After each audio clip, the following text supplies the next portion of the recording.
तथास्तु तथास्तु कोई नहीं बोलता उसमें। शाश्वत सुखम अस्तु तथास्तु वो वाक्य एक भी नहीं है उसमें।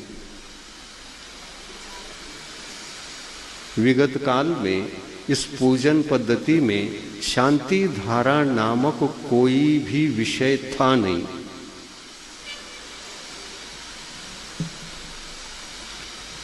महाराज आपने क्या ये नया बता दिया? हम तो जन्म से ही शांति धारा करते चले आ रहे हैं। शांति धारा के इस पाठ को जोड़ दिया गया है। क्यों जोड़ा गया? नहीं जोड़ने पर भी नुकसान था क्या? मूल में कोई भी शांति धारा नहीं थी, केवल कर्तव्य का बोध था। पूजन आवश्यक क्रिया है और उसको कर्तव्य के माध्यम से ही संपन्न करो, निस्वार्थ बुद्धि से संपन्न करो। ये आगम के वचन थे। ये आगम के वचन ऐसे क्यों? क्या ये विपरीत हो सकते हैं?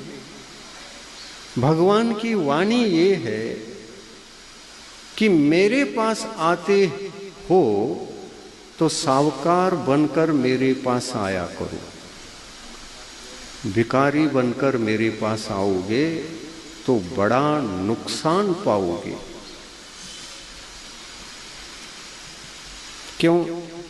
क्योंकि भिखारी के मन में कामना निवास करती है कि भावना निवास करती है। भिखारी का लक्षण क्या है? भिखारी कामना से युक्त होता है कि भावना से युक्त होता है? बताओ। और भावना को सुरक्षित रख करके, भावना को संभालते हुए पूजन आदि इन क्रियाओं को किस कारण से संपन्न करे, इस बात को अच्छी तरह से समझकर,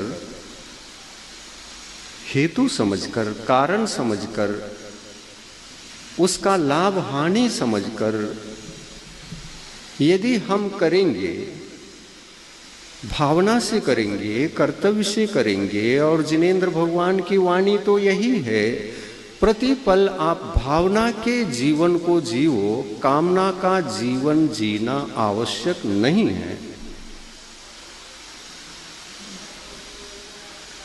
और हम कौन सा जीवन जी रहे हैं? कामना का। जरूरी है क्या? चलो जरूरी है तो रखो। कामना का जीवन जीते हुए भगवान के पास भी शांति धारा के माध्यम से यदि हम कामना को जीवित करें, ताजा करें और भगवान से कहे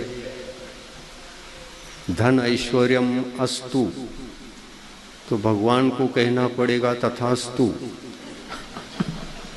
जो जो हम व्यक्त कर रहे हैं अपनी कामना को, उसके लिए भगवान आप तथास्तु तो बोलो। भगवान तथास्तु नहीं बोल रहे हैं।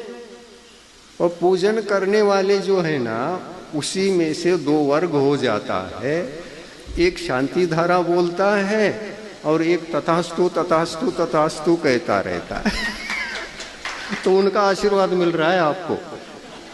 वो भी कामना से भरा हुआ है और शांति धारा को पढ़ने वाला भी कामना से भरा हुआ है। ऐसी पूजन पद्धति हमारी चल रही है। हम गरीब हैं क्या साहूकार हैं?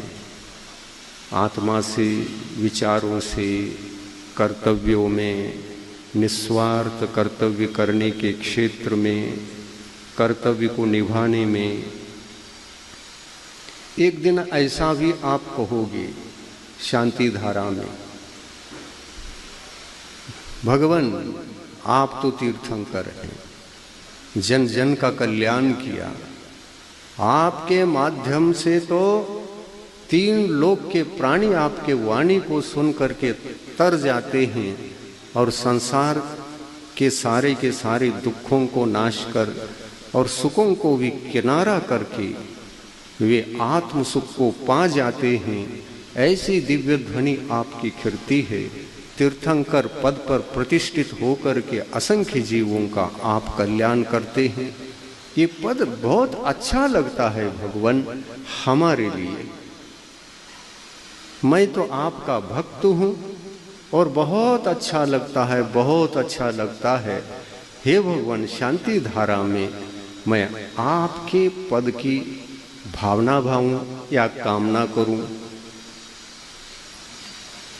इसका भी उत्तर नहीं देते हो।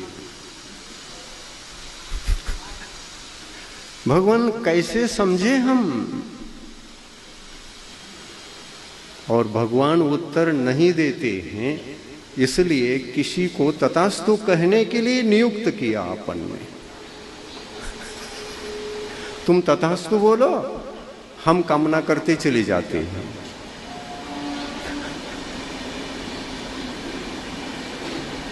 अनिवार्यता नहीं है ये सब।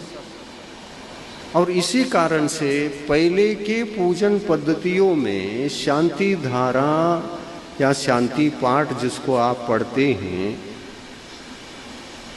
वो कुछ नहीं था।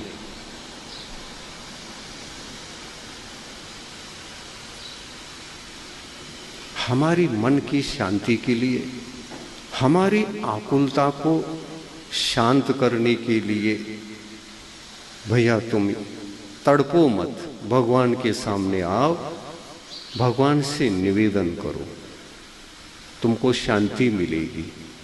ऐसे अज्ञान अवस्था में विद्यमान भव्य जीवों को शांति धारा का पाठ रचित हुआ, पर ये पाठ अनिवार्य नहीं है। जिनको आकुलता है, मैं मंदिर जाऊं तो क्यों जाऊं पूछ रहा है वो। मेरे दुख दर्दों से